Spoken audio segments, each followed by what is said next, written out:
high. If Challengers is anything to go by, the answer is yes, but Challengers priority for Skarner was even higher than the LCK we had in week 1.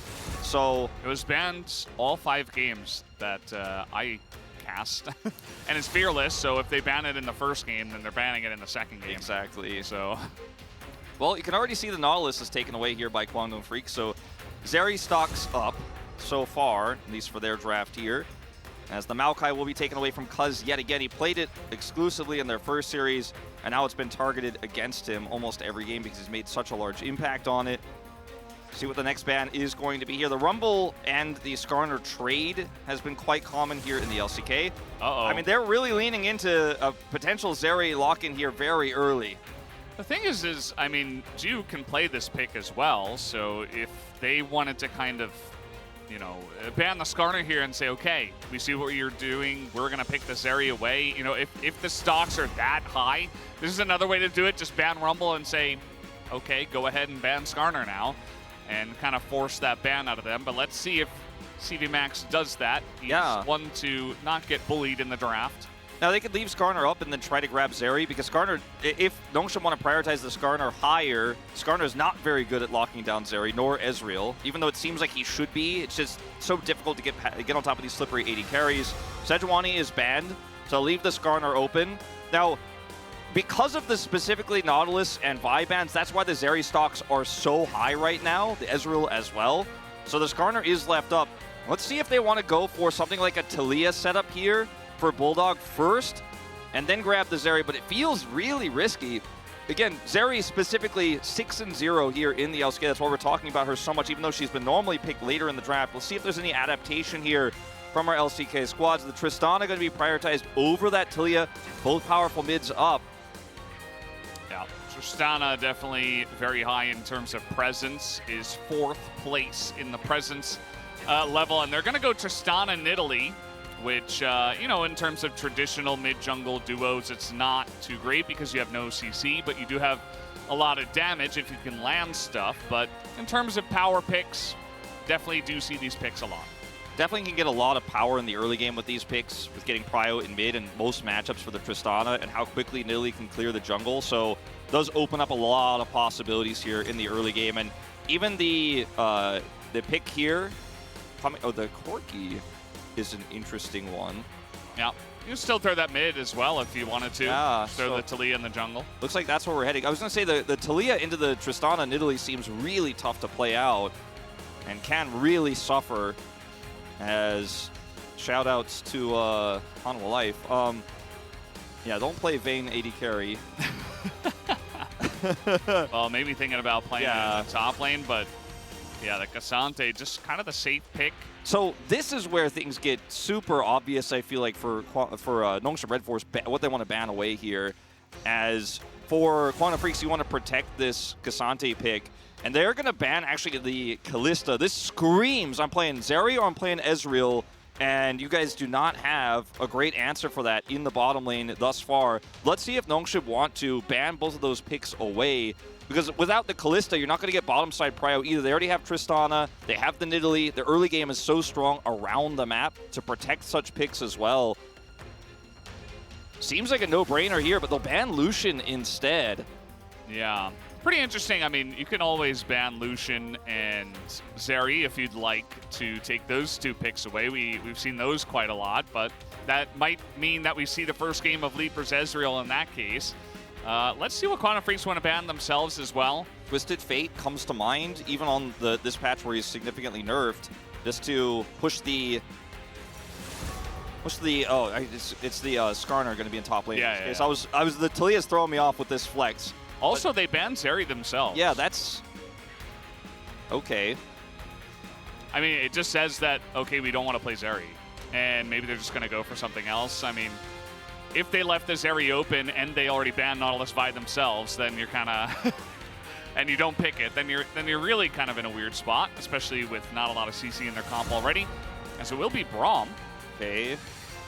Looking like they want to just play this around dive, and they're really kind of the opposite of how I thought this draft was going to look here for Kwangdong Freaks. So now, with no great lockdown for the Ezreal for Kwangdong Freaks, it looks like they're going to be the one to pull that one out here. And they'll get the Leona too. So what is going to be played here with this Kai'Sa bottom lane is the real question, because Alistar is the classic, right? Like, it's the only one that's left. It's been historically decently strong into Leona, because you could just knock up the Leona when she goes in for the engage and try to make those trades happen. With Kai'Sa's passive in the early game, Kai'Sa works so incredibly well with Tristana, where you go in, Alistar sets up the engage, the spear connects, Tristana goes in, blows that player up with the Kai'Sa as she dives in, and then the Tristana gets a reset. Then all the while, you have this insane Cassante frontline getting into the thick of things. So this draft looks really, really strong here for the side of Kwangdong Freaks. So they're going to have a lot of magic damage with this Nidalee later on in the game, so it's not really a damage profile issue. I think for the side of Nongshim, though, they have a lot of really good ways to deny that type of hard engage, because they have a Skarner specifically. The Skarner could just sit on top of those carries that are going to get dove and then impale them. Then you could turn. You have the Leona as well, which is really good for Peel. And the Ezreal is going to be very difficult to lock down via CC. You kind of just have to get in there and burst him. Otherwise, he is going to be a huge threat later on in the game. Yeah, it's very true. I feel like both of these comps definitely have good ways to make it work and actually pick up wins. I think that, you know, you've got a fantastic front line here on the side of Nongshim Red Force. A couple of beefy tanks in the front line, plus Talia to keep the Ezreal and Corki safe and at a distance. Whereas you also have a decent amount of range here on the side of Kwangdong Freaks. And we'll see if they can find that dive that they're looking for a little bit later on in the game. But guys, you're ready to jump onto the Rift here for game number 1 right now.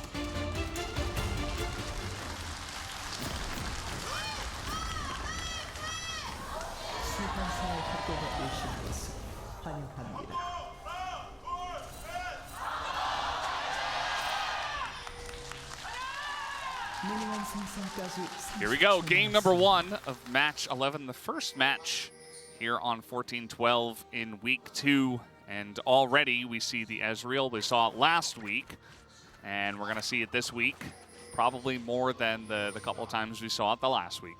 Yeah. And I really thought, I was thinking about the Tristana in a way to, you know, kind of try to control those early skirmishes and give the Ezreal a little bit more space while you have this really fast clearing Nidalee, but don't get hit by those in the early game. He already did. Yeah.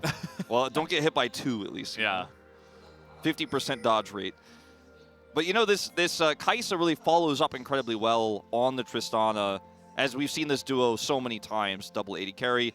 And the cool thing about the Kai'Sa plus the Nidalee here for Kwangdong Freaks, when we get to later parts of the game, you have a really strong front line in this Cassante. Sure, they have the Skarner as well, but you have poke. And yes, Ezreal can somewhat relatively poke back, but you have the Void Seekers and you have the Nidalee Spears. So Alistar at level 1, they're trying to take advantage of this. Andel doesn't even press his button. Might not have skilled anything up, maybe not expecting them in the brush just yet. But you would expect with the weakness of Alistar that Ju and Guger should be able to put on some pressure here early on. Yeah, trying to just look for a second setup here, but Leaper positioning well on the other side of the minion wave. Guger really struggling to find anything. Already popped his Aftershock. So tough to go in for a second aggressive trade against that Kai'Sa passive without Ju being able to have the follow-up. So once they hit level 2, they could potentially push for it, rather, excuse me, a second time. Yeah, and Leaper and Andel immediately going to back away. The issue is that Leaper has taken like 3 free Qs here, just kind of getting Mystic shot down. And they are going to be pushed in here. Definitely, oh, they're going to go in on this one. And as you mentioned, Andel just going to get that knock-up immediately. They'd go for the Q first, and will be able to handle it. Ju did take a big chunk of damage in that trade as well. Yeah, it's still looking pretty good here for the side of Nongshim, as Ju can outrange the Kai'Sa pretty consistently with his Mystic shots. So even with a trade like that, you can keep pushing the issue. So over here, this matchup going decently well for Fisher. Corki small nerf to the maximum shred he gets on his Gatling gun, which is going to hurt his ability to bully super hard and look for kills. It's already tough in this matchup to really look for that solo kill pressure, but he's actually doing a great job of it so far. Yeah. You know what I saw just yesterday when I was doing the Challengers co-stream was Azir. In Game 3 of a hard fearless drafting system, they finally pulled out the Azir once again. The Corki had already been used, so didn't get Azir Corki, but when you see the Corki, you always thinking about the Azir because that duo was just such a thing for so long. Yeah, it's so different now, though, you know? Yeah. Well, you still do see it. And even with the nerf you mentioned to the Gatling gun, Corki is here and thriving and feeling just fine. I was very surprised that Quantum Freaks did give over both Talia and Corki, but I guess just respecting the strength of Tristana and Italy in their rotation in the draft. Yeah, because, you know, he has matched the farm so far here of Sylvie, but is actually a little bit behind pacing-wise. Got some wards as here we go again. Yeah, Leaper going to get hit by a lot, but they are going to knock Cougar into the turret. He has to flash away, and there's just full combo damage coming on in. The issue with this, though, is that even though Cougar has to flash, a big amount of health is still left here for Jiwoo, and he can bully even 1v2 as long as he doesn't get too close to the sun. So, yes, Cougar does have to flash, but he's got Hex Flash, and I feel like Jiwoo's in a decent spot still. Yeah, as long as you, I mean, Hex Flash is not that useful if you don't have control of the lane, but if you do, it's quite incredible what you can do with it. So you will be able to just kind of lurk in the bush and continue to threaten those Hex Flashes after he does get back to lane. As that was a really well played trade there. Now the Flash being gone can come back to bite you, but the Hex Flash with this much control still feels worth. Oh, Leaper. Yeah, well. We pan the camera over, he immediately misses 2 CS. It happens. Yeah. But yeah, going back to the jungle, you know, it's been Nidalee normally who gets a huge lead, but Sylvie is outpacing him right now. Went back and got his Faded Ashes. As speaking of Hex Flash, yeah. like Cougar's he's kind of getting in there. I don't know about this one. Not the best trade. At least Sylvie is here to trade it back on Ondil. And now threatening quite a bit. Cougar going to hit that Q, but not going to connect onto Ondil. But yeah, that was maybe just trying to bait for Sylvie. You know, it looked a little bit silly, but could have become something bigger if Quantum Freaks did commit on that. Yeah, if he was a little bit closer, as Sylvie was, I think maybe they set up for a shove or something like that, but it was very risky because Leaper was, or sorry, Jiwoo was not close by. Level 6 here for Bulldog, has the wave. Constantly got to be checking those lanes whenever those big breakpoints are hit. As taking this dragon might be a bit of a bridge too far.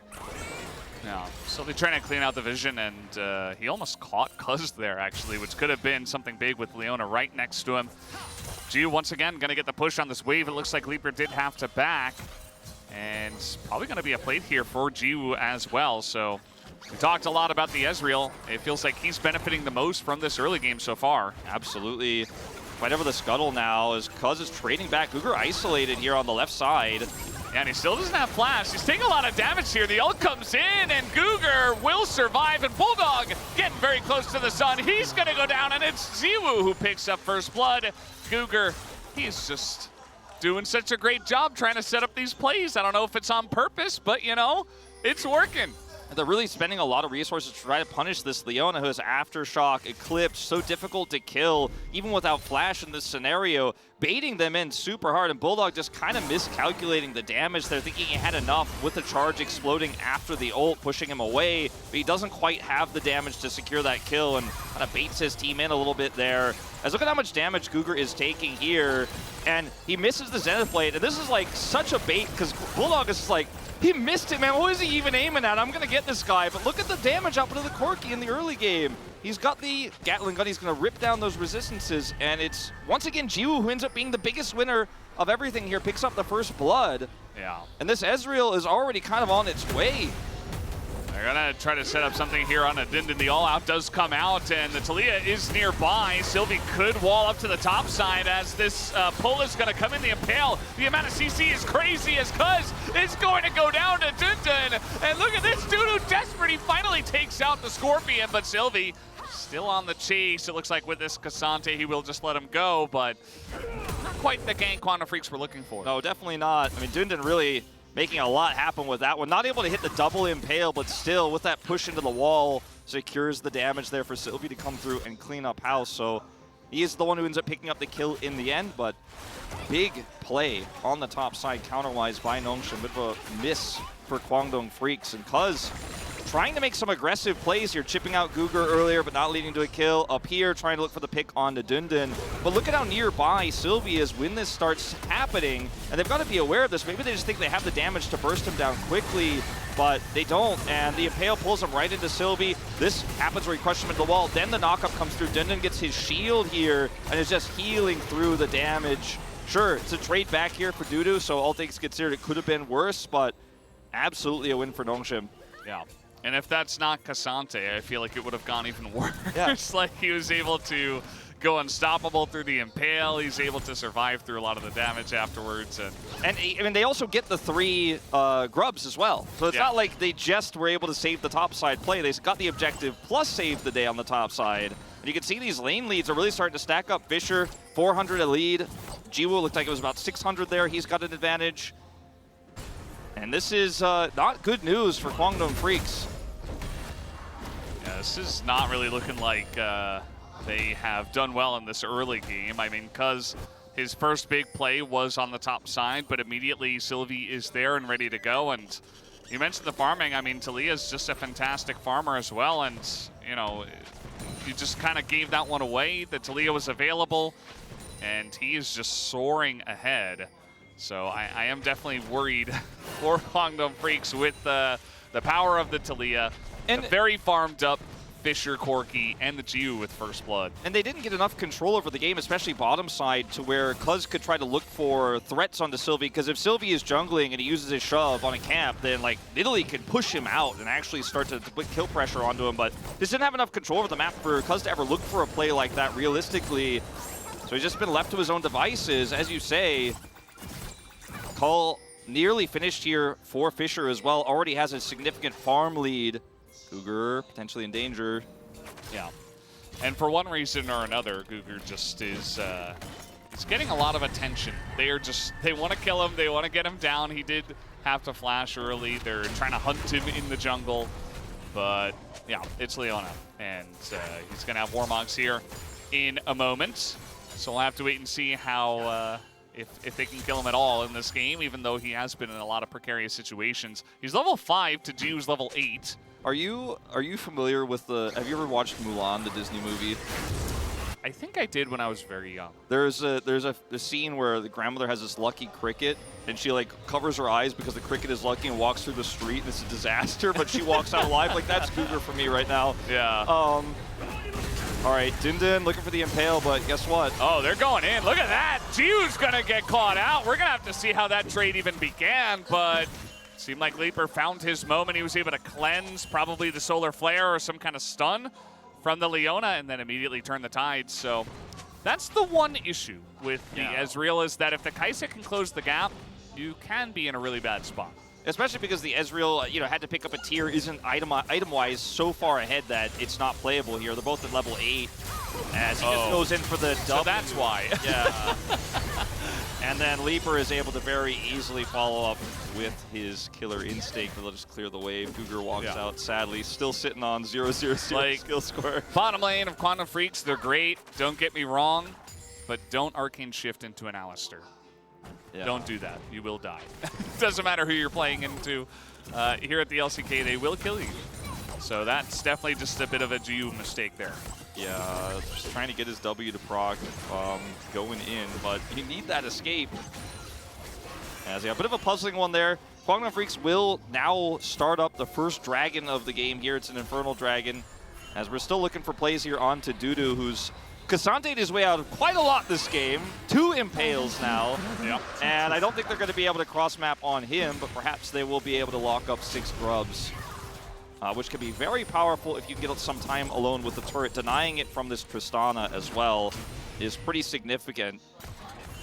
So it looks like Andal going to try to tank this one up with his ult, and the flash comes in, so they just let him go. They're going to get some of these plates. And Dindon is totally safe, but did have to burn his flash. And she was just alone in the top side against the Cassante. So that's the trade that's going on right now, plus the grubs you mentioned. And Tristana left alone for just a minute here in the mid lane. Looks like Fisher with no teleport will lose a little bit of farm here. Bulldog not going to push the issue on plates as they want to go for round 2. No flash as well. There's still nobody here, and Dundun, yes, he is Skarner. There is a 3-man Impale, but it's still the Alistair just tanking so many turret shots with his ult, and I mean, nobody else is there. He's still down a flash. They wrap all the way around to make sure he cannot escape, and it's just textbook. Yeah, that was very well played. No flash.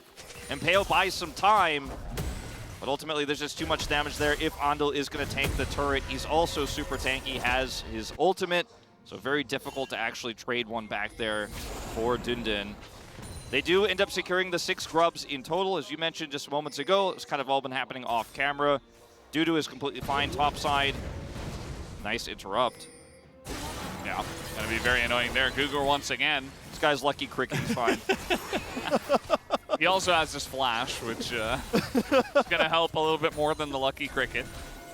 I wonder if any of our viewers have ever seen that movie. Yeah, I probably like at least 5%. I'm sure Atlas and Chronicler are both like super into the reference, no doubt. Yeah. We've made a lot of Mulan references over the last few years. For some reason, that movie has just been one of the ones. His Leaper's in a lot of trouble here. He doesn't have his cleanse, and that's going to be the end of him. Very nice engage from the side of Gugur and the rest of Nongshim to punish him, knowing he did not have his cleanse. Yeah, and without him here, I mean, this should just be a good Herald start. Jiwoo going to be able to push this lane in pretty easy.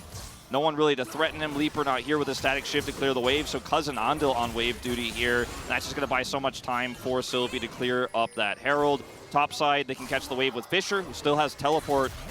And a very proactive play here from Nongshim. This game has been pretty scrappy, but it's been a lot of mistake punishing on both sides.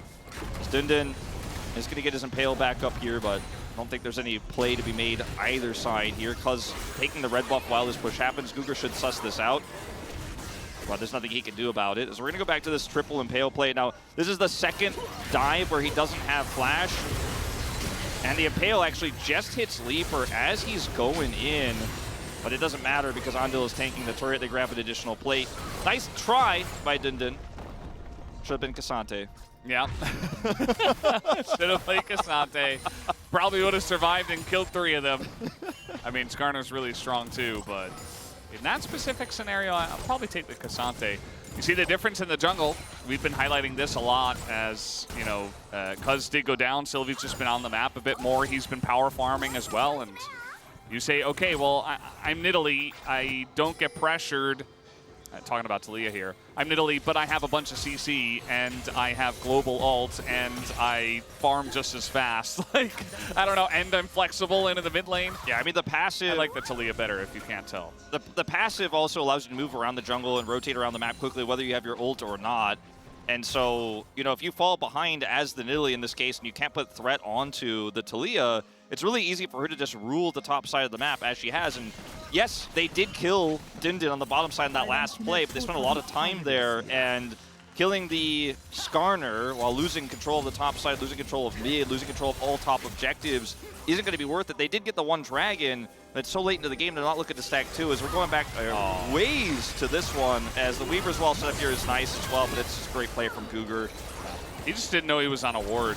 Like, he was right over the wall, and Sleeper was just way too close to the sun, so perhaps a rookie mistake, we'll call that one. It's looking really good here for Nongshim in terms of all the different types of control they have over the map. Now, as you can see, Kwangwoo still have some vision around this dragon and are trying to group up. 20 seconds to go until that one spawns here. But look at where Gugur is. Teleport available for Dundun as well if they want to go for the full fight here. Very awkward, though, because he needs to go catch that wave topside. Quantum Freaks need to strike while the iron is hot, but there's definitely a window of time here for the punish. They push Gugur away. Yeah, they do a good job of essentially just slowly taking an angle and pushing Nongshim on, and now Andal's back in. Very nice flash, gets the double knockup. Sylvie in a bit of trouble as Leona is in the Rift Herald amongst all of this, and now the turn comes in as where are we going on the map? Cassante gonna bring Gugur back and immediately goes down. It's a big fight for Nongshim. They take down 2, and Sylvie trying to make a hero play as well. Does get traded back by Leaper. And so that's a kill donated back over to Quantum Freak. Some low health bars here, and Leaper, full on health, still has the killer instinct and an opportunity. Dundun is very scary. Cuz trying to start this dragon up here during the interim, has a control ward on this, knows that he is safe. and is going to be able to rush this one down pretty quickly. No way with those low health bars to come over here and contest. Very quick. Sylvie dead. Yeah, I mean, there's just no way. Can't stop this. As can stop that apparently, but we'll get the back off Skarner things. But that fight looked like it may have been super crushing victory for Kwangdong Freaks with the Andil angle, but Jiwoo was able to get out of the engage and do a ton of damage, and now he's got his Triforce complete, moving towards his Muramana. He is very large, is going to be so difficult to deal with when we come to these neutral fights around objectives. His ult is buffed on this patch. It still stops people from backing, as you can see here, and I'm a little bit worried about this Ezreal. But if Kwangdong Freaks can pull the trigger, you can see the potential of this. It's a beautiful flash engage. Sylvie is able to, however, get away. Jiwoo not caught by this, and Dudu, he is just kind of in the bouncy castle, as Atlas likes to put it in this one, and the damage is real from Jiwoo. A lot of damage is taken here when they overextend, though, and Sylvie kind of leaps into that one. Yeah, leapt into Leaper. Yeah. And Leaper, very nice wherewithal to just immediately punish that, had his Q available, just bursts him down.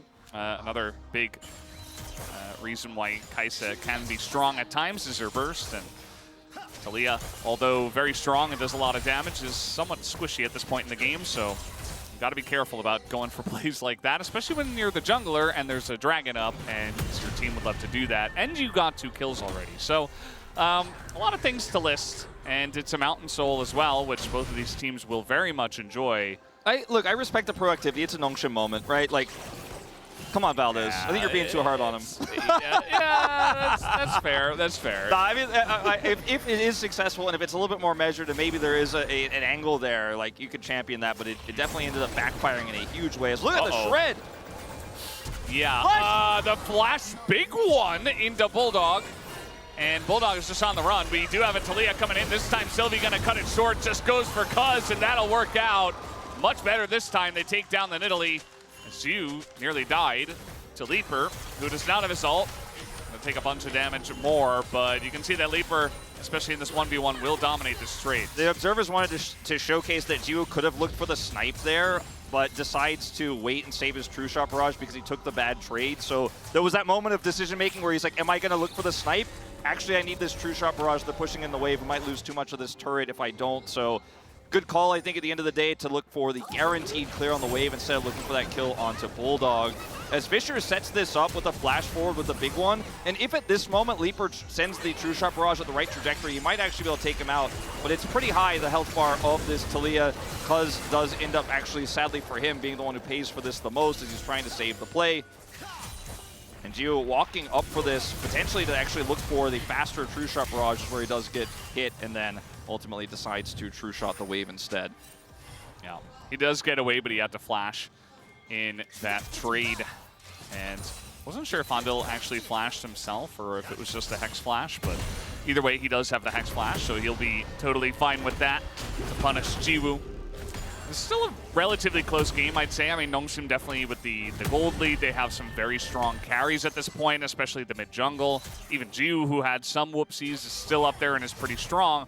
But Kwangdong Freaks with those 2 dragons and it being Mountain Soul, it will be interesting to see if they can fight back from here. It's definitely still a comebackable position, right? It's only 2,000 gold. I think the main character of this game is Andil right now because he has to be the one to engage for Kwangdong Freaks to set up the dive in from Bulldog, Leaper, the spears, etc. Obviously, Dudu has some power at engaging, but realistically, it's going to be Andil has to make the big plays. He's already tried to make one in the mid lane with that flank angle. So when his flash is up, he's more dangerous. Obviously, with Hex Flash, he can still get some stuff done, but when his regular flash, as it is now, is available, he has the most playmaking potential, especially when he has his ult. So keep an eye on what he's going to do, especially in this next dragon fight, because without it, if Jiwoo gets a free run at this, I mean, IE is done for Fisher. He hits so hard right now. You still have the front line of Dundun, and if Dundun is on top of those carries, it's hard for Andil to go in.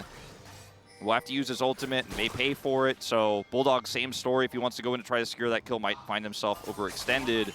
Really like the position here of Nongshim. Now, we talked about the poke.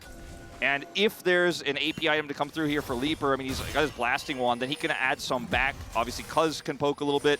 So if Nongshim kind of happy feet a little bit and are trying to clear some vision very slowly, that's a way for Kwangdong to chip away at those health bars before Andil goes in for the engage.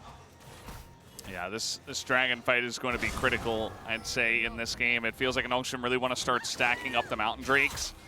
And Cuts having some items of his own to go for the Leandries, so just a little bit more stickiness in terms of the damage if you do hit it.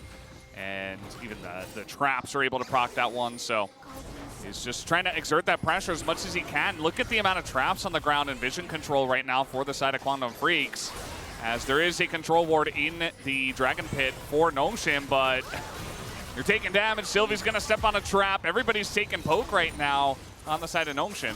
Yeah, really good job here of Cuz setting up these traps and then allowing this poke to chip away, but Dudu's on the flank too. This is very awkward for Nongshem. They have to decide, do we collapse on Dragon or do we push back onto this Cassante?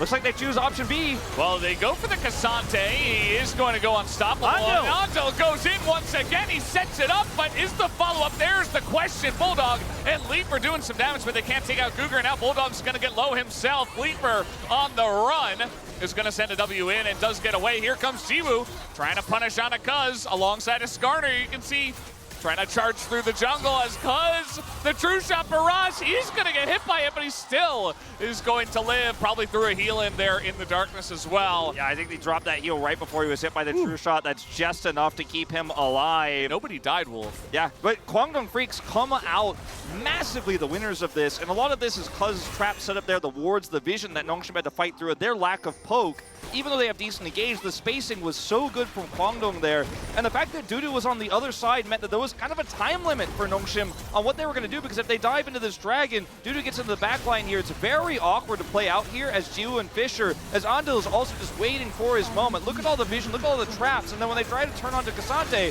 who is a Cassante? Andel, flash up. This is exactly what I'm talking about. He buys so much time for Leaper and Bulldog, double 80 carries to run in here. Cougar narrowly survives, but if he dies here and they decide to push that envelope a little bit further, it could be even worse for Nongshem with the reset coming through. The retreat is good here and nobody dies. Nongshem end up empty-handed in terms of kills, as there's the heal you were talking about. They come up empty-handed with kills, they get no dragon here, and it's sole point for Kwangdong Freaks. This is such a close game. It's on the knife's edge, but Kwangdong bouncing back in a huge way, and that armor and magic resistance as well from the mountain dragon is going to be so significant at stopping some of that Ezreal poke.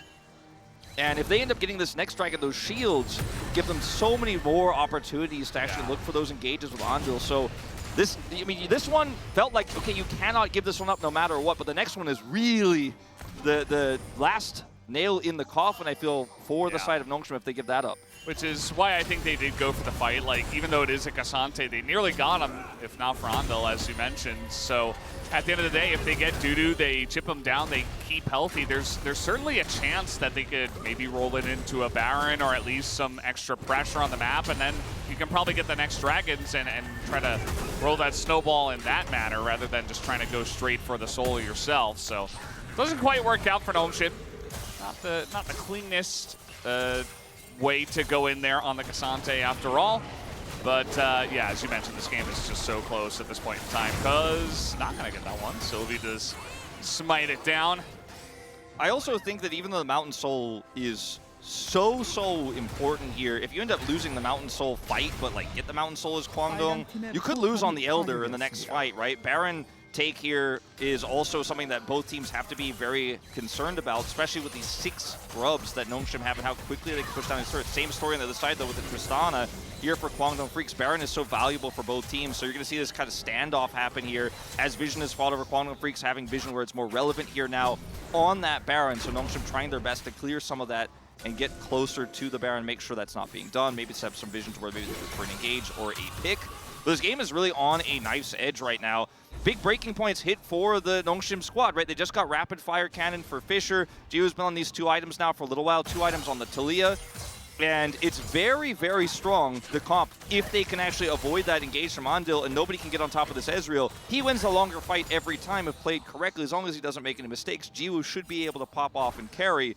But without map control, that's a little bit easier said than done. At least they clear most of the vision there now on the Baron. Yeah, at this point, I mean, Quantum Freaks, it's almost like they're already, for the last couple of minutes, have been preparing for this Mountain Soul. They haven't been doing too much else, you know, pushing out the waves, your classic kind of league stuff that you have to do. You got to check all the boxes, make sure the waves are pushed in mid and bot, and then essentially just set up all the vision around this Dragon Pit and be ready to go. Cuz is doing the same thing he did 5 minutes ago, which is just clear vision, put down traps. And then throw spears, and Leaper's got his Gnasher's Tooth now, so that's the double poke that Nongshim have to walk into to try to clear vision. Another one lands. Yeah, that one's gonna hurt. Dindin in a 1v1 against Bulldog. Even though he is Skarner, he's not gonna enjoy that one too much. Yeah. And look at this. I mean, Nongshim, they are taking this very seriously. They are making a big claim, staking their claim on this part of the map and saying, we are going to take this dragon. And Quantum Freaks, they want the Mountain Soul now. They're TPing in. They're not going to give any Mountain Drakes away for free. They want to take this fight. Now this time, way more control here for Nongshim, clearing up this vision, clearing these traps here. They have control. The teleport here from Dudu doesn't get him into position, the same position he had last time. He's kind of on the flank here, but he's not close to threatening those carries in the backline. Spear's starting to miss a little bit here as Ando's going for the long con flank, but is found out. And this looks like it might be Nongshim's first dragon of the game.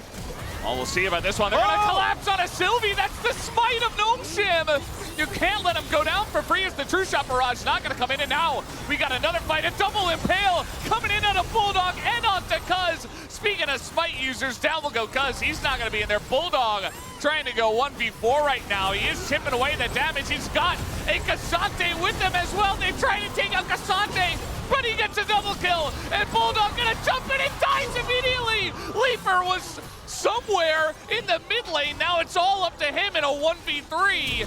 Trying to go up against Fisher, tries to flash in, doesn't get the kill, and might just have to back off from here, but so many low health bars for Nongshim as well. Yeah, the auto, if it goes off with that W, it's definitely a kill. Now teleport advantage going to Nongshim here. They're going to look to start this Dragon W. No one secured the Dragon in this fight. Now Andil starts this all off by locking Sylvie out because he thought he's going to Weaver's Wall his way into the Drake pit and then help them secure the smite. He's like, okay, I spot Andil, I get back into the pit, we win these. But he's actually denied by Andil, can't take his Weaver's Wall. And it's a great play here from Dindin and Guger to actually lock down this front line. Meanwhile, Gio somehow dies to the Cassante. That's huge because with his damage gone, Quantum Freaks feel like with Tristana here, they actually have enough, and they're pretty correct about that, as so much tanking is done by the Cassante here, and just barely the shield done keeps him alive. Meanwhile, yeah, we're fighting again. We got TPs coming in. Guger, somehow that spear is gonna miss, and now Leaper gets in. Doesn't quite matter, as they will once again take down Guger here.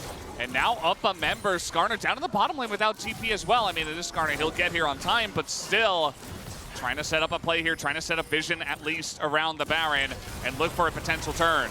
Okay, this is so hard for Nongshim to play out here. Control vision on the Baron. Gio stepping forward. Yeah, Gio's gonna eat that W once again from the Kaisa, and yeah, Sylvie just can't get in. They're gonna have to give up the Baron. It goes to Guangdong Freaks in a 5v4 situation. Dundun as well. Might just look to get out of this one. The Impale's gonna be thrown forward, but again, that was only onto Cassante. And Quantum Freaks just decide, okay, we don't have to overstay. We got the big objective. Let's back away.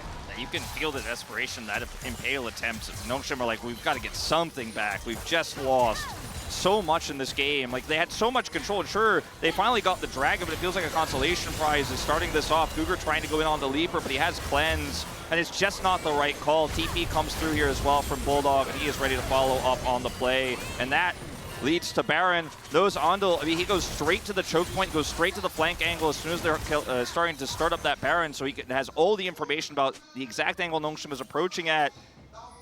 And Guger wants revenge. The rest of his team is rotating over, but Quantum Freaks don't need to be grouped on Dragon. It's not up for 3 more minutes, and Bulldog on this Tristana, level 18. Ready to put some real push in to this top lane. Doesn't have teleport, mind you, so we'll have to back, can't push too deep. Yeah. But I mean, they have all the cards right now. Quantum Freaks now back in the driver's seat with first time in what feels like forever they have a gold lead. Yeah, it's been a while. It's still very even. I mean, they're both at like 57.7K on the scoreboard. So, yeah, it is going to be interesting though. And this is we see so many double AD carry compositions because you just have so much damage when it comes to this point in the game. Not to mention that we have these pretty AP heavy junglers as well. So anybody can kind of carry from here as well, which is going to be pretty fun to watch. As Bulldog has gotten strong. Fisher is still strong. We just haven't quite seen him pop off the way he was in the early to mid game. So we'll see if he can do that. Yeah, this is The power of Baron buff just washing away the health bar of this turret. True Shot will help a little bit, but you know, you're getting hit by Void Seekers non-stop here. Good wave clear with this Taliyah, though. All they have to do is get this cannon. It survives, you know, with just about 10% health left, but Kwangdong Freaks can kind of rinse and repeat for the next minute on this, then guarantee they have vision control for that dragon. Andil, his flash has got to be coming up relatively soon as well. Consider how powerful that is going to be if it comes up in time for the dragon, as he has just been so good at setting them up. Next wave comes through, that's the turret. Not getting a whole lot of value in sides here, but that mid turret is so important when we go into this next dragon fight, which is the main objective, likely to be the deciding fight of the game. Yeah. It's kind of funny that Kwangdong Freaks spent the entirety of their Baron buff time just getting you know, some outer turrets here and essentially just using it to get more vision and more control around the Dragon Pit. I feel like this entire game has been around playing for Dragons for both of these teams. They haven't set their focus very much in any other place on the map, so yeah, that's been the call. What you can't see in the gold graph, in the item graphs, is the value of prio for this composition for Kwangdong Freaks and how the trap setups and the vision setups that you can see Guger wandering through right now empower Leaper's Void Seekers, empower Cluz's Spears, and how difficult it is for Nongshim to approach this objective. So even though the gold is very similar and the items are very similar, the number of ways that Nongshim can win this fight if Jiwoo gets agency are so high, especially with the Corki that's also very fed at this point in time. There's a lot of different engage tools. They have a Leona, they have a Taliyah. They got to clear vision first, and they're doing a good job of it now here. 30 seconds before this Drake. The back timers here for Kwangdong Freaks allow them some free clear right now. Buzz a little bit cut off here, but Guger's not going to pull the trigger. But this is really smart and really necessary for Nongshim to come in here and say, there is no way we're walking into Spears on Void Seekers again. This fight is going to be on our terms. We are going to dictate the pace of it. You see Kwangdong Freaks trying to fight back. They ping a million times there in that mid-side brush. Ooh, dude, just ate a big spear. And there's the Andres on that as well, so some extra burn coming in. Guger's going to eat one as well. And Nongshim just say, we got to start this up. We can't sit here. Oh, he's going to get hit by another spear. Jiwoo down to 30% health, 40% health. The poke is unreal. Yeah, it's just insane. And that's why Nongshim, they're just trying to force this dragon because they can't stand here forever. But Andil, flash back up. They're going to see him, and now they want to engage on this front line. But that is a Cassante, and now Andil gets in, and it's a Mountain Soul for Kwangdong Freaks. This might just be the game-winning fight. Leaper going into the back line with the killer instinct. He wants to end the game right here, right now, and he will, as Jiwoo will go down. And he picks up a triple kill. Dudu's going to steal one away. No Penta hope. But Kwangdong Freaks, just like that, a massive team fight win. Such a great team effort here as Cuz is in a little bit of trouble against the Skarner, but will ultimately win this long term. This is the spear. But I think that is just really going to be a consolation prize for Dindin, is walking out with his life as Kwangdong Freaks have this game in the bag. Great coordination around setting up those traps. Yes, Nongshim clear the vision. Yes, they get to the pit first, but the poke is just too much for Nongshim to deal with, and Andil comes in with a big engage again. Kwangdong Freaks, this team looks miles better than what we saw from them at the end of spring. Yeah, it definitely does. Nongshim, shout out to them. You know, nice try. Definitely giving them a challenge here in this first game, but Kwangdong Freaks, once again, will get on the board here in the lead, 1-0. Production likes the play from Leaper. And once again, it does feel like, you know, the bottom lane is pulling a lot of the weight in terms of, you know, how some of those fights went, especially Andil. I do agree with you, Wolf. I mean, there's so much to talk about in terms of how Kwangdong played as a five-man team. It's a pretty tough POG call because Cuz had a huge impact in every single one of those setups with his traps. The same to be true of Andil's flanks, but also positioning of Leaper so he could follow up incredibly well. Some of the angles we saw from both of our top laners were also really good too, protecting the AD carries or setting up a flank like we saw from Dudu, where he did very little damage this game, but he did Cassante things. He absorbed a lot of pressure, and he was constantly collapsing on the other side of the team fight. So you got Spears, Void Seekers on one side, you got a beefy Cassante on the other, really limiting Nongshim's options. Even though Nongshim had a lead, Kwangdong Freaks were the better team in game one. Yeah, everybody with smiles on their faces. Even CV Max looks pretty satisfied with the way that one went. And it was a feisty one. It was very back and forth, but Kwangdong Freaks get the lead here, 1-0. We'll take a break and have the space. We'll be right back.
기다려.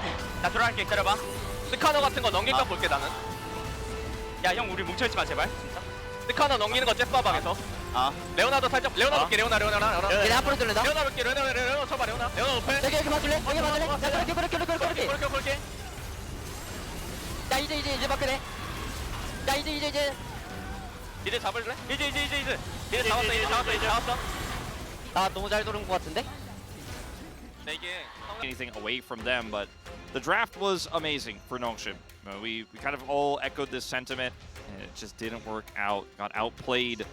Let's see what they do this time around in the second iteration. I would not be surprised if the draft start off very similarly, but with a hesitation here on first ban. Ash is a good first ban. Yeah.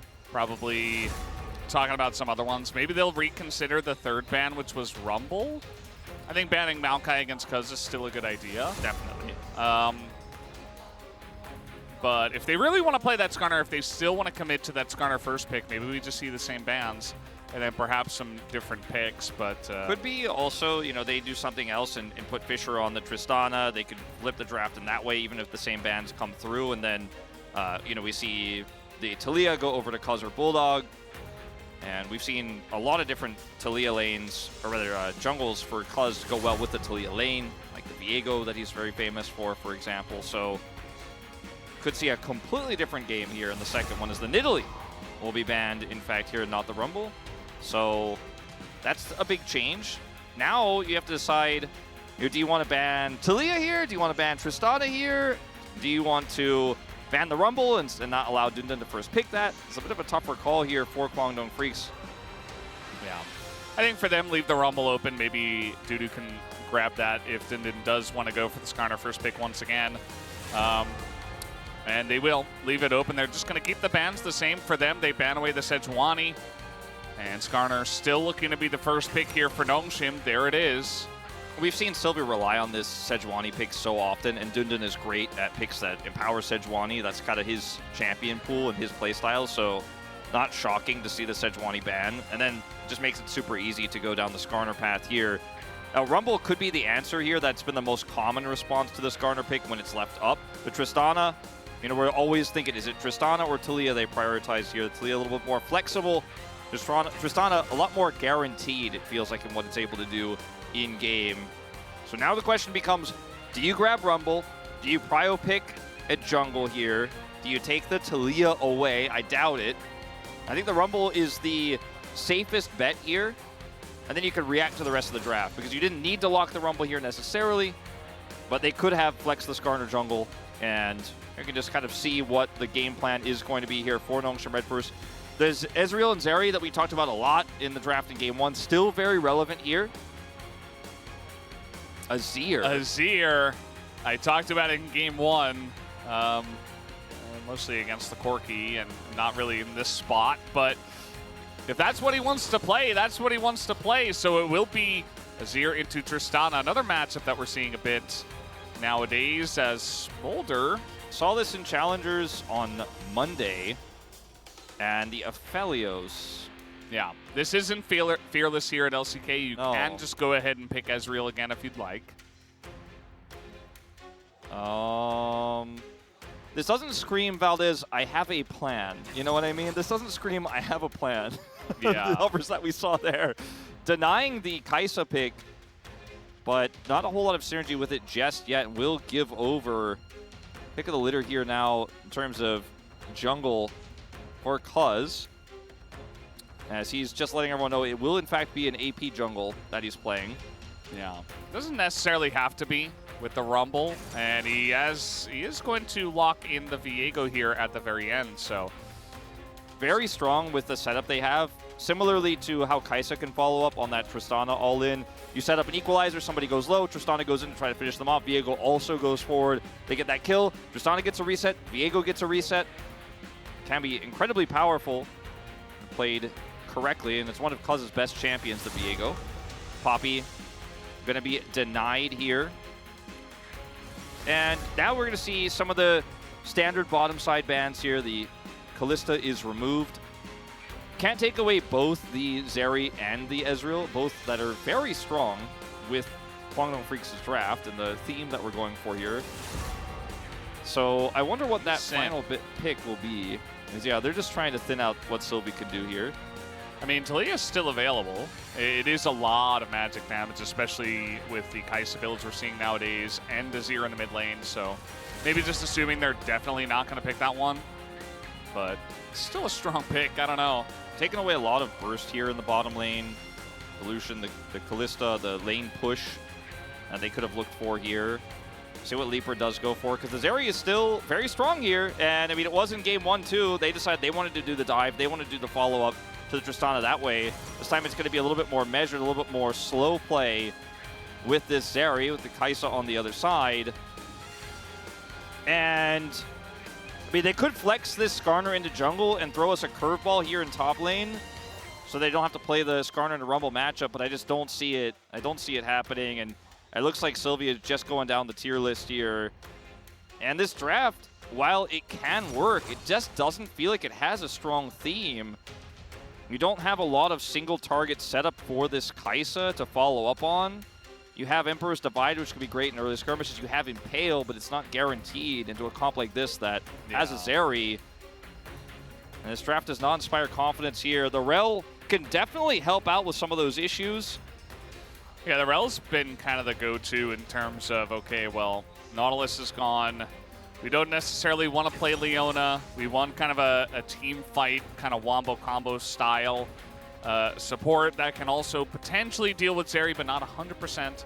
Also, I think the Rel is fantastic for Guangdong's comp with the setup they have, so guess what's really good into it? Yeah, Alistair, which is what Andil played in game 1, got my POG vote. And it's been one of his better picks this season.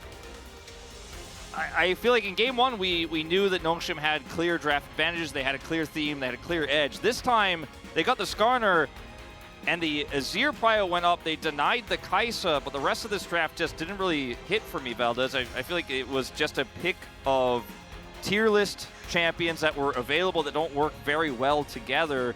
Whereas I look at the Guangdong comp, and I'm like, there's great setup for the Viego. There's great setup for the Tristana. It's got late game scaling. It's got anti-Rel engaged with the Alistair. And Guangdong Freaks, the way I see this right now, unless we see a big disaster in the early game, they're poised to take this one 2-0. I mean, that's how big the gap looks to me from where I'm sitting. Yeah, I definitely feel like Nongshim lost a lot of draft power. I don't think their draft is awful. You know, there still are ways to, you know, get the Kai'Sa in there. You've got the Rel, you've got the Azir, and Skarner does Skarner things, but yeah, it doesn't feel quite as cohesive or quite as strong even individually. Compared to what we saw in game number 1. So we'll see if they can make it work. It kind of felt like they were, on every pick, they had like kind of a new idea that was coming through in one way or another. So we'll see if that composition works for them. And we will be getting a Huni Rumble rating in this game for Dudu. So I am curious to see how he's going to play that. Will he buy the Swiftness boots? We'll have to wait and see as we are ready to hop onto the Rift for game number 2.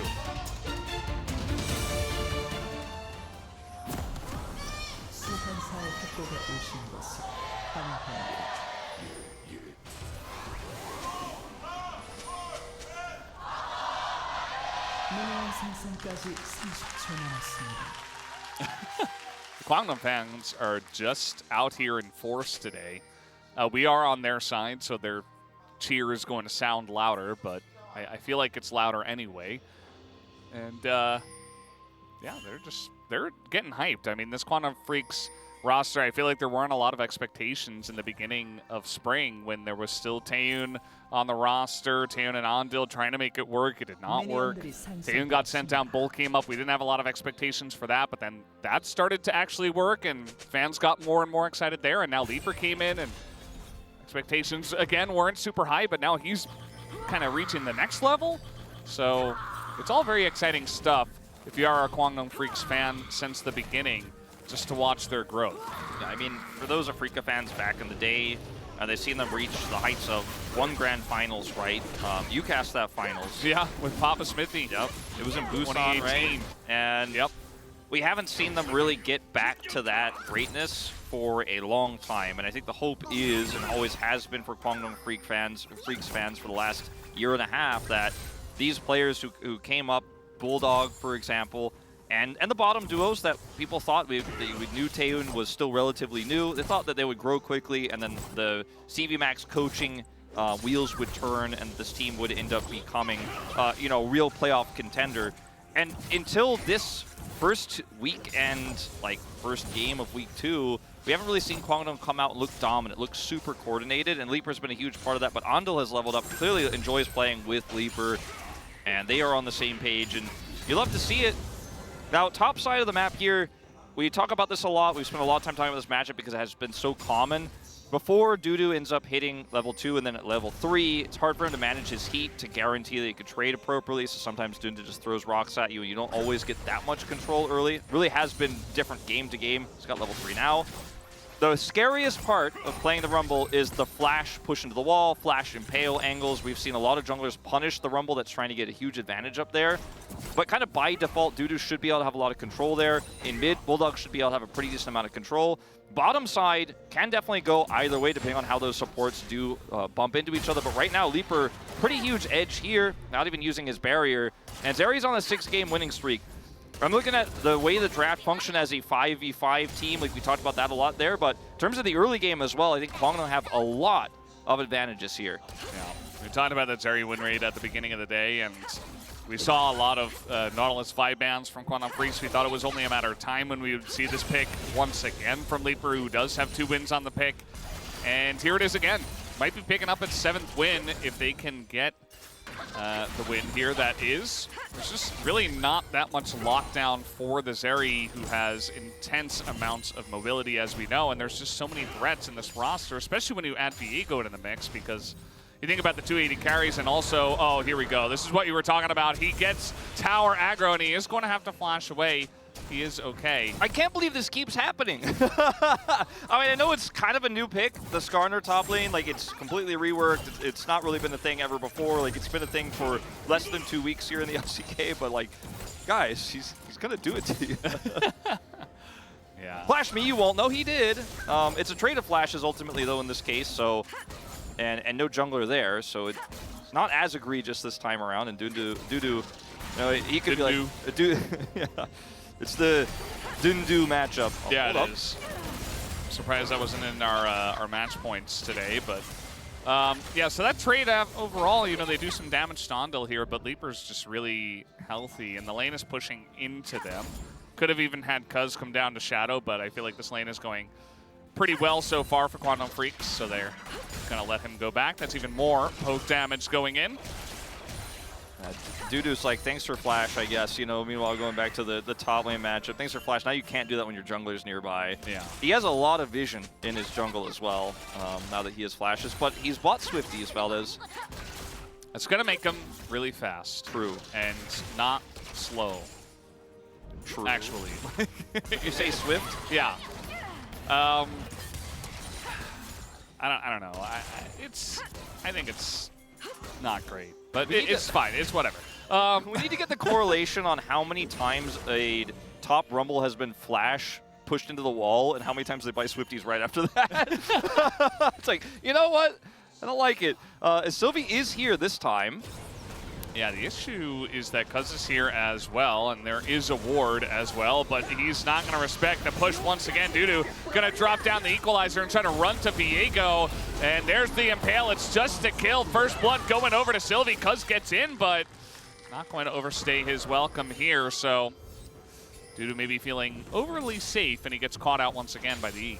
Yeah, that's not what you want to see early on in this game. Obviously, the equalizer can do a lot for you defensively if your jungle is a little bit closer by, but he was not close enough to follow up and try to keep them at bay there and turn the play around. Dundun gets level 6 as well, and the Impale is going to be way more high value in that type of scenario. So heads up play from Sylvie coming over there, knowing the Rumble doesn't have flash, nor does Dundun, but they can work together to lock him down, because we'll be able to get these grubs in return after the play. But feeling great about this if you are Nongshim, as just wants to get kidnapped here, pushed to the wall, stunned. Equalizer used well here, walking down to where Cuz would appear, trying to force Dundun to take some of that extra damage. He eats half his health bar in damage, but there's nothing Cuz can do back here.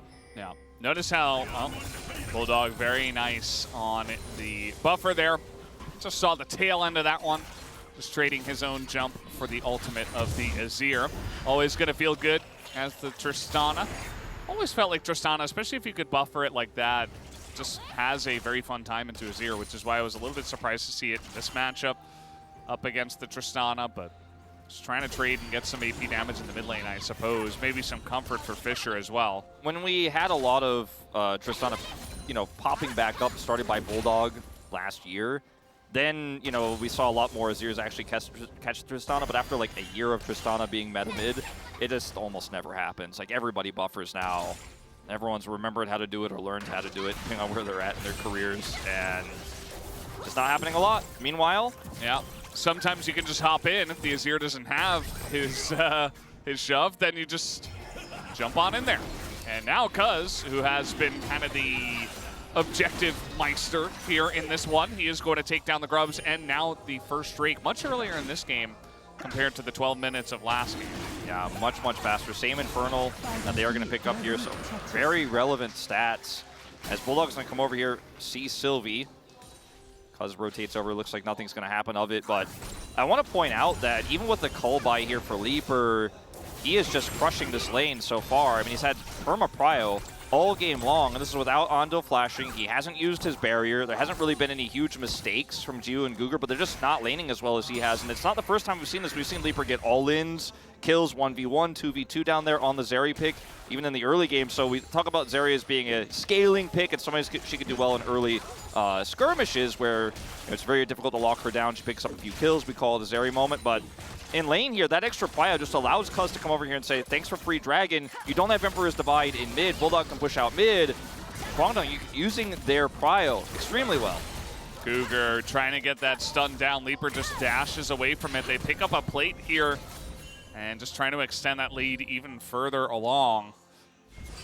And the pressure's just been huge. He just got Greaves in the cull. Not like he has a massive item advantage or anything like that.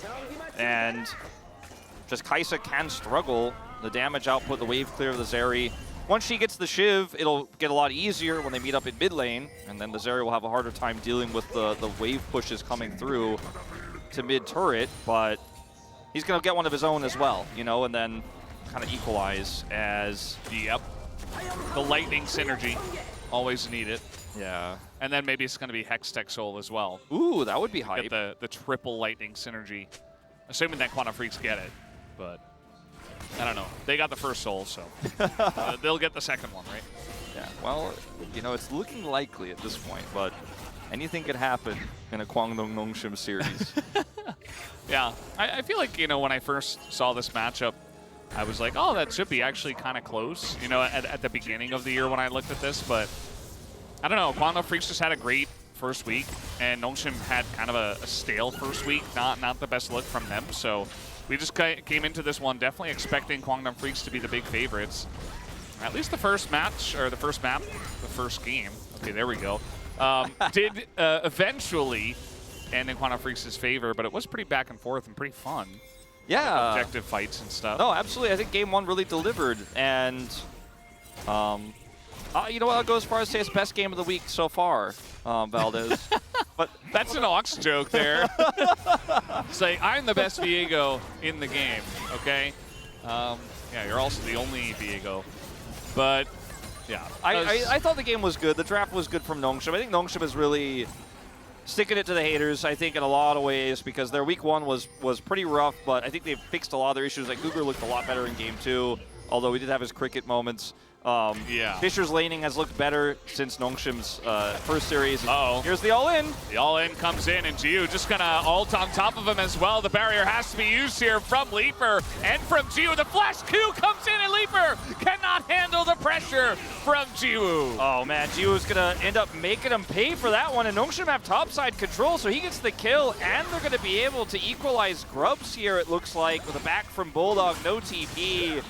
No contest as well. Fisher is going to make sure of that. Get away. I think they might be able to get one more back here. Guangdong Freaks as Nongshim not happy to take this fight with Fisher losing control mid. But yeah, that bottom side play, just a few Qs not connecting there from Leaper. And as that plasma stacks up, you don't really win those. Unfortunately for Leaper, he had barrier but it wasn't enough to save him. Up a level here. He has Shiv too.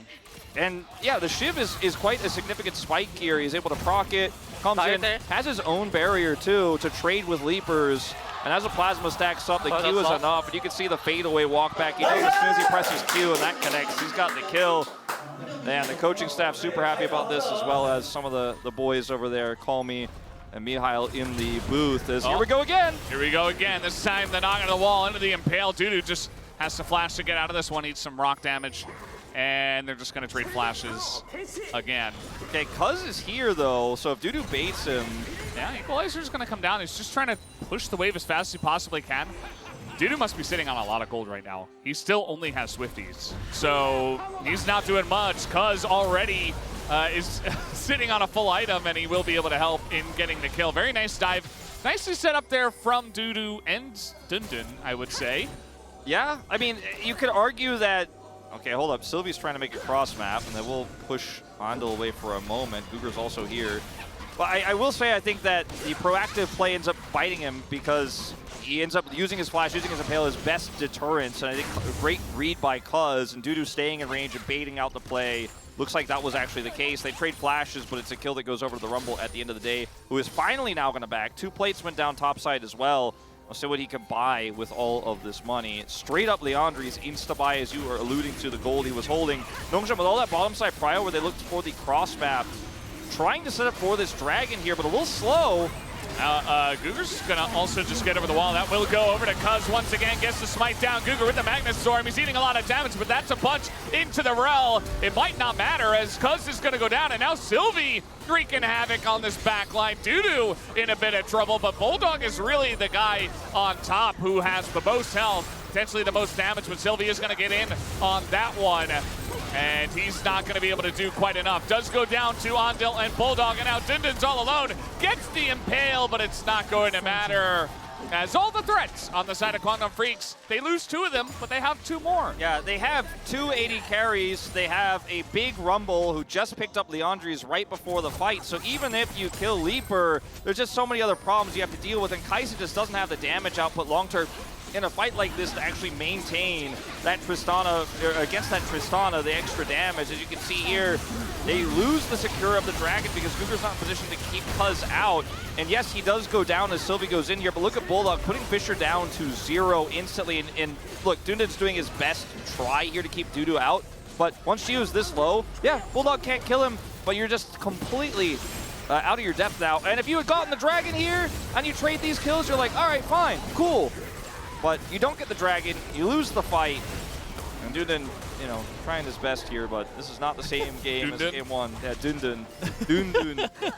He's Dundun, okay? Like, it's close to do, it's hard, man. It's not the first time I cast this top v top. My apologies, everyone at home. It's fine. It makes sense. We saw the gold difference graph over time from game 1. It was Nongshim in a lead for like 30 minutes, and then finally Quantum Freaks got a lead at the very end with, you know, a couple of team fights in their favor. But now finally Quantum Freaks have been able to hold on to this early game, and we don't have a Zeri moment. It's actually Leaper who took kind of a bad trade early on, got set far behind and used the Fed 80 carry, but as we mentioned, there's just so many Fed members here on the side of Quantum Freaks.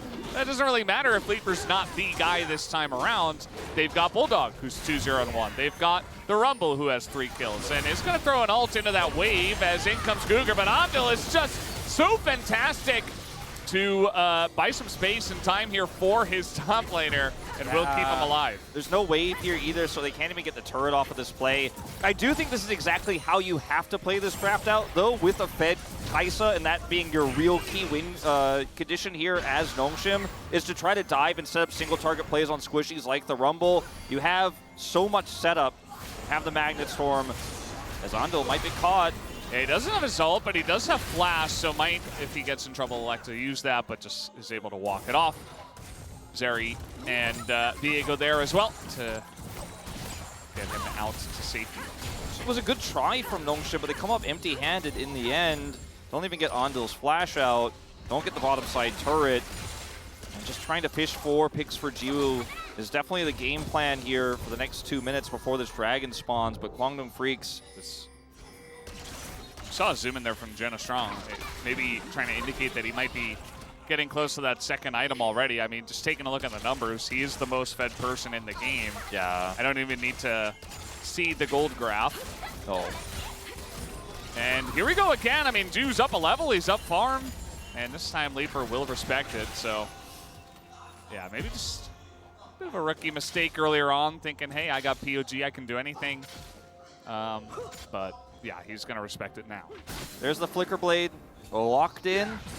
So Bulldog getting that whole turret topside, he is just so large at this point. And between him and the Rumble, it's so easy to set up for resets for Cuz. It's kind of unreal, the spikes that are being hit right now in this game.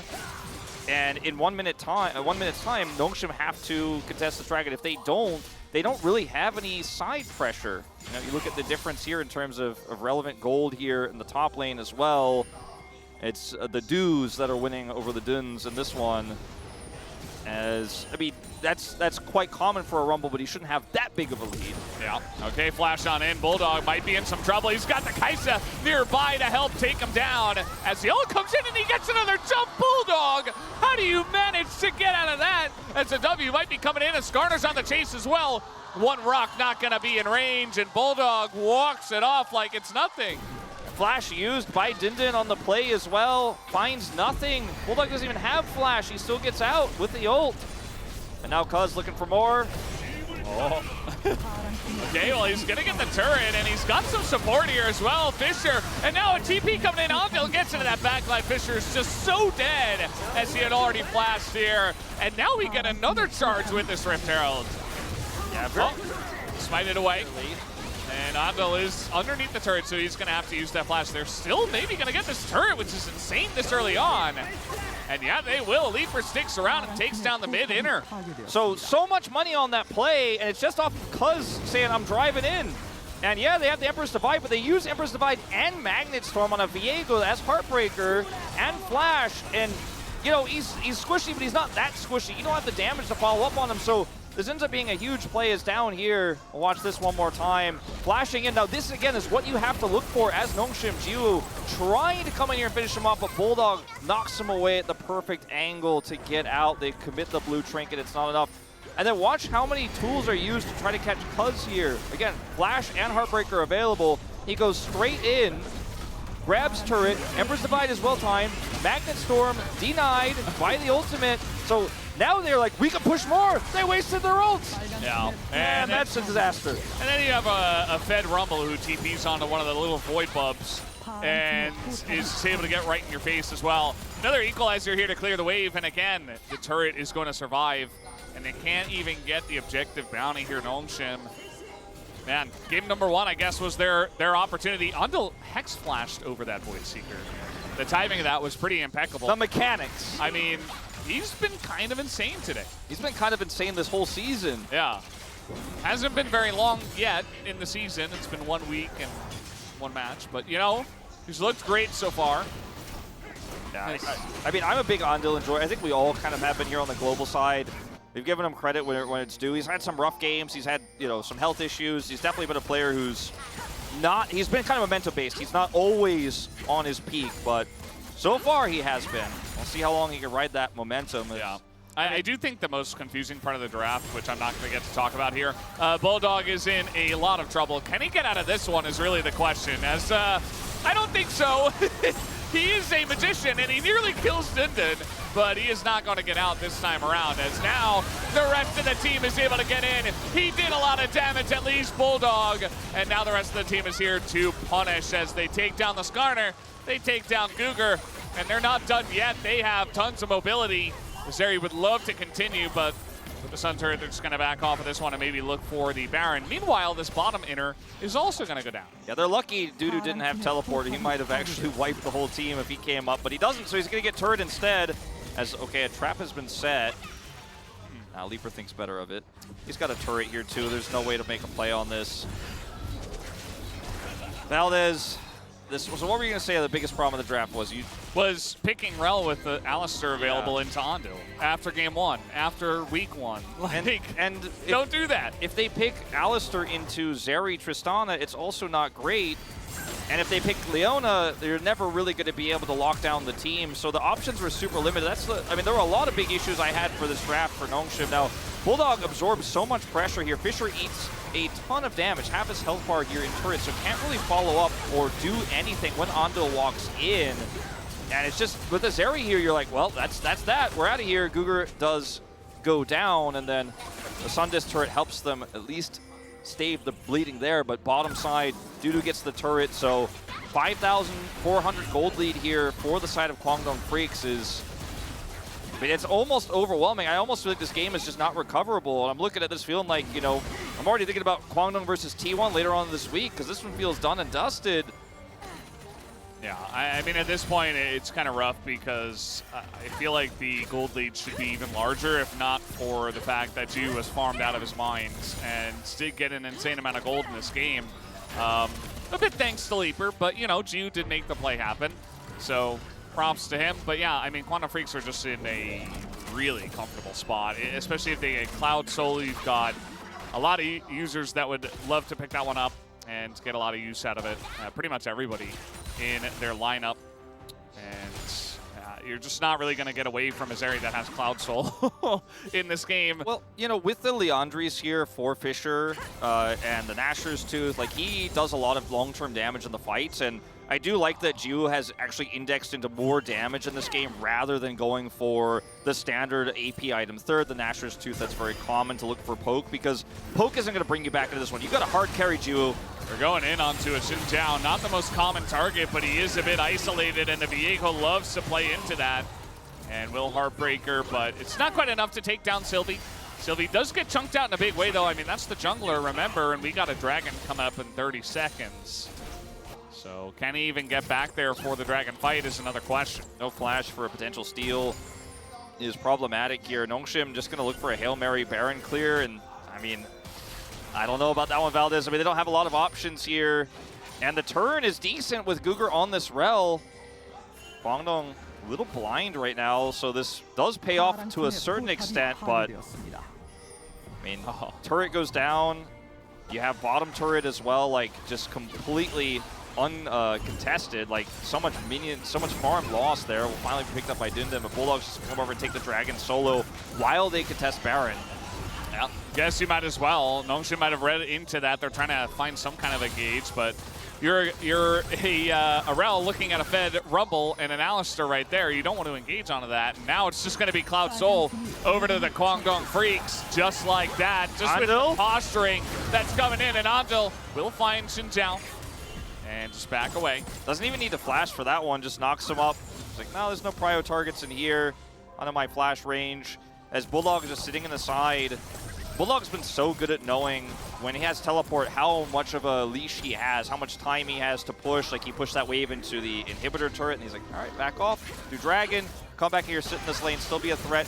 They don't need me to come up to that Baron unless Nongshim hard commit, and we've got too much block on Baron. We have too much setup, too much prio, even with vision here for Nongshim. So I just sit in the side. Now backs off, and now he's coming back with QSS in his inventory, ready to fight. And Kwangdong Freaks look like they want to end this game. Yeah. It's not over till it's over, right? But I mean, there's one member who can do things on Nongshim, but he needs so much setup to do it. That with this IE completed here for Gio, again, I like the build considering the situation, but it's not, he alone can't do it. His team has to set him up for success. This is always the way it is, though. It's always Gio. Look at that fast cow just sprinting at the Xin Zhao. As they're pretty deep in here, now with the TP coming in, they're trying to engage on a Leaper, but he's actually so tanky, just able to get away, throws an ult on the Dindin, he's absolutely dead. Andil buying a lot of time. Meanwhile, Dudu is going ham in the back line, just roasting everybody to a crisp, as Sylvie as well should eventually go down here too. He's left all alone. No way to do it all by himself, and Kwangdong Freaks, just like that, pick up a clean ace. Clean ace, that's the Baron. And that should be the base ripped open as well. The Baron will buy some time here for Nongshim to respawn. It's not like they're just going to walk down mid and end it, but it's going to be Perma Prio for the next objective, which is going to be the Elder Dragon. Not that the Baron's going to last that long, but it should give them enough advanced vision here as we go back to this play here. Just really tough for Nongshim to do anything. Like, Gio wants to come in here, they're trying to catch Leaper, they have to burst, but he's just too slippery. And even Dundun can't lock down this area. That's why I was saying the engage here is just so conditional, unfortunately, for the side of Nongshim, and Dudu is just ripping through the health bars as well. He doesn't care about anything. And, you know, Gio, he tried his best, man. He followed up on the engage, he did what he could. He tried to kill this Zeri. That'll be his first death of the game of 13 on his team side. And he was the key player walking in today. He's the key player and the one who could bring them back into this, but it looks less and less likely by the moment. Yeah, it definitely does. I mean, there's only so much you can do, especially on a pick like Kaisa. Like, you're kind of the guy who waits for everything to happen, and then you find your moment to assassinate, and you get the nice angles. We saw Leaper do that in game 1, but if nobody provides a front line, if nobody's CCing anything, you're not getting plasma, you're not able to do much on Jiu's champ. So now the mid lane's going down. The inhibitor is going to bite the dust here. The rest of the team is just pushing bot. And Nongshim mostly grouped up. Fisher was just pushing out top lane, but it's going to have to come here as they make their final stand. He has a teleport ward he could try to go to look for an Emperor's Divide angle, but he's just going straight to the turret. And that was like one angle they could have tried to go for, but it's the teleport ward's so far away, it would have just been collapsed on. Here's the ult. Yeah, Dundun just kept in place, and he brings the cow into the back line. Oh no! As, yeah, Dudu's just gonna press his Q button and roast everybody once again. And Leaper as well going to assassinate the rest of the team. Dundun desperate to get out, and Leaper nearly dies, but he's got a shield bow and he will survive, as that will be the end of game number 2. It is a 2-0 for Kwangdong Freaks tonight over Nongshim. Very great coordinated series by Kwangdong. The first game arguably more impressive than the second, but the second one was a one-sided affair, and a big top gap, I feel, was shown here as we saw some flash plays with the Skarner trying to lock him down, but Dundun just didn't look very comfortable on the pick. His agency was low. They opted into it with the Rumble gone. That was the tax of the Nidalee ban, and they paid it in full. Yeah, it's rough. I mean, Quantum Freaks are on a really nice tear so far. They are 3-0. They're looking strong. They're looking really good. And Nongshim, unfortunately, they're kind of at their weakest right now, I think. You know, adding some new parts into the roster. They're doing some roster swaps. They're adding some new players into the main roster. And they're not really in a stable spot at all. And Quantum Freaks just came in here and kind of rolled them. The beginning of game 1 and like the first 30 minutes was kind of close, but after that it was all Kwangdong Freaks. And Cuz fan here, it just not a big surprise. It just felt like the difference in drafts too is, I love the signature pose here from Bulldog. The drafts, game 1, fantastic draft from Nongshim. Game 2 felt really disjointed and limited in what it could do. Its scope was so narrow. And yeah, there were some mistakes. You know, Leaper messing up that all-in. There were some overextensions on the map. There were some shining lights. But ultimately, stronger series from Kwangdong Freaks. Jiwoo once again trying to lift his squad up, but it's just a bit too heavy tonight. Yeah, it definitely was. And like I said before, what are you going to do? It's kind of like a transitionary phase right now for Nongshim. They didn't keep the core 5 all together every single game, and they're trying new stuff, and it's not exactly working well for them. They were met with a freight train, a team that's on a lot of momentum right now. 3-0 to start off the summer split. This is really the one moment, right? Jiu gets fed. Leaper, he's down a full item. Like, Jiu has a static Shiv, and Leaper does not. And he does lose the trade. But after that, it's all Kwangdong Freaks' game to win. Yeah, this was also a pretty scrappy fight that looked like it could have gone either way, but Bulldog is just too much damage. It was good usage of the Kaisa pick, right? I mean, you got the Zeri, got him, but it comes at a heavy cost, right? And they have too many damage threats, Kwangdong Freaks. And you have one, and it's not one that has long-term damage. You have to really play with the CC, play with the engage, of which they had limited aspects of. As I mean, even the parts that looked good, the parts that looked proactive and smart here for Nongshim always came at a heavy cost. I mean, see the Rumble pushing bottom side at the same time as all of this is happening, right? So you're already winning on the cross, and then you're stuck in here because you're running a dive comp into a comp that has so much sustained damage. So yeah, you got the pick. What happens next? Yeah. Bulldog did a great job of just taunting the enemy team and pulling aggro.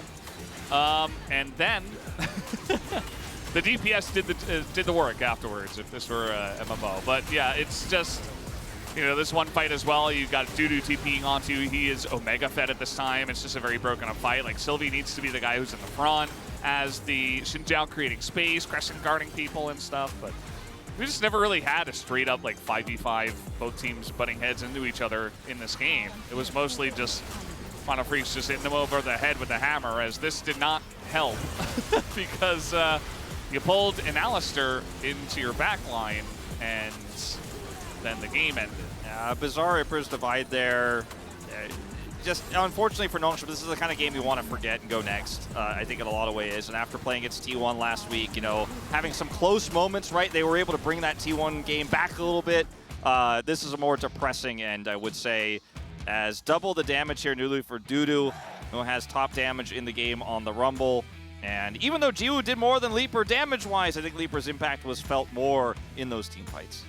Yeah, I mean, by the end of it, the Zeri, even though she got behind, it was like, she's Zeri! It's going to be part of the game eventually. 7-0. And it was, yeah. So 7-0, Leaper picking up 3 wins on that pick so far, and Quantum Freaks 3-0 in their own right. But we are done here on the cast for the first series. Let's go over to the space to break down this second game. 2024 LCK 서버 2주차 첫 Thank you very 매치입니다. much, guys. This is 농심과의 Dear for the 대결에서 POG interview translation, 완승을 joined by 거둔 Leaper 광동 and 프릭스 Andel 선수들과 on the side of 인터뷰 Kwangdong 나눠보겠습니다. Freaks, 리퍼 who 선수, just 안델 took a 선수 clean 승리 2-0 victory against Nongshim. Congratulations! 네, 리퍼 선수 광동의 3연승 Leaper. 축하드립니다. 광동이 승리할 It's the 때마다 third 이렇게 consecutive POG를 victory for 받으면서 Kwangdong. And 두 every 분 time 모두와 함께 Kwangdong won 3연속 so 인터뷰를 far, 하게 it looks like 됐는데요. you two 소감 어떠신가요? have always been a 먼저 part of 리퍼 the 선수. POG interview. 일단 How do you feel, POG Leaper? 받는 게 또 기분이 좋긴 한데 사실 알게 모르게 Yeah, it makes me really happy that I get POG. 저만 약간 But, 받는 거 You know, 같아가지고 mid-top 약간 jungle 팀한테 also does 미안한 really 것 good. And I feel like I'm the only one who's 안델 keep 선수는 getting 기분 어떠세요? the POG 지금 interview. 피오지 I feel 선수가 sorry 두 for 분 모두 them. 나란히 And 300점으로 Andel, 1위를 달리고 있습니다. You two, with 소감 같이 300 부탁드릴게요. POG points, you guys are in a three-way tie for first place in the standings. How do you feel? I feel the same way as Leaper. I feel like the top side of our map, our team, actually does really well. It's just that, I guess, 아, 이 POG는 in terms of 우리 팀 모두의 making an 것이다, 이런 impact, 이야기를 I guess 해주셨습니다. bot 리퍼 just 선수 has 오늘 been taking a 대결에서 lot more 탑 attention, 플레이어로 so I think that's why we 바텀 keep getting POG. 대결 주목도가 And 굉장히 with the key 높았거든요. player 진 선수 직접 for 상대해보니까 today's match being 어떠셨나요? the bot laner, there was a lot of attention on the bot matchup. So how was going up against Jiwoo? 전부 다 잘하는 선수들이어서 I've mentioned this over and over, but all the AD carries in LCK are really good, and I feel like I try to keep a same mindset. I respect my opponents, whoever it is, and I try to just do my job. And in game 1, your opponent played Ezreal, who just got buffed in patch 14.12. So how do you rate the newly buffed Ezreal? Really, ever since Amateur, I've always thought that I was pretty good at Ezreal, and a lot of people actually agreed with me, and I do believe that I have a good understanding of playing Ezreal and him as a champion, and I've always been putting in a lot of effort to whip Ezreal out, but I'm just a little sad that I didn't get to play today. So, can we expect your Ezreal play soon? Yes, you can see that. I hope that I can pull him out in the near future. And Zeri is now a 7-game winning streak with your victory today. So, how was the Kaisa Zeri matchup? In terms of laning phase, Kaisa does win laning, but from level 6, because of how strong Zeri's ult is, you can get a lot of prio with Zeri, but I feel like I didn't really do well, and that's just another point that I have to reinforce for the next match due to my loss in the 1v1 against you earlier. And Andel, you played Alistar twice today, and it seems like Kwangdong Freak's strategy is to counterpick the support. So is it that you prioritize having a winning support matchup? So since AD carries is really 50-50, that's where we think that support matchup is what that actually makes the most difference. So I think that's why we always second pick support. And now that you've gotten back-to-back POGs with Alistar, we now picture Alistar when your name comes up. So what's so special about your Alistar? I don't feel like my Alistar is any different or special. But our head coach actually, not only for Alistar, he's been giving me a lot of good feedback. And through that, I have grown as a player. And so up until today, Kwangdong has been continuously playing on the red side. So what is the core of red side drafting for your team? Well, first of all, rather than being a core, I think just the fact that we can take 2 good picks, I think that's a really big benefit. And at this rate, there's high expectation for a positive result ahead of you. And for your next opponent, for the 4th consecutive win, it's T1. So are you confident that you will continue with your momentum? 좋은 팀 이제 잘하는 T1 팀으로 이제 유명하니까 그리고 저 has such a deep 구마유시 선수를 history, 개인 방송을 and 많이 they're 보면서 really 약간 good. 배운 부분도 많고 그래서 I feel like there's a lot of 하던 things I 것처럼 learned 많이 from watching 준비해서 Kumayushi's stream. 잘 해보겠습니다. So as I have been doing, I want to be sure that I am prepared for the upcoming match. It looks like someone closed their business down today early to watch you play today. Anything you'd like to say to your fans? I feel like for my skills, I've been getting so much love, and I really want to be able to repay your love and support. So thank you so much. This is the fan that I mentioned. There's another fan that lots of fans have come today after finishing their classes and courses. So would you like to say anything? I want to make sure that we don't get complacent. I want to make sure that we also build everything up step by step to be successful in the future. Thank you. And that's the end of the interview from Leaper and Andal of Kwangdong Freaks, and back to the space. Thank you.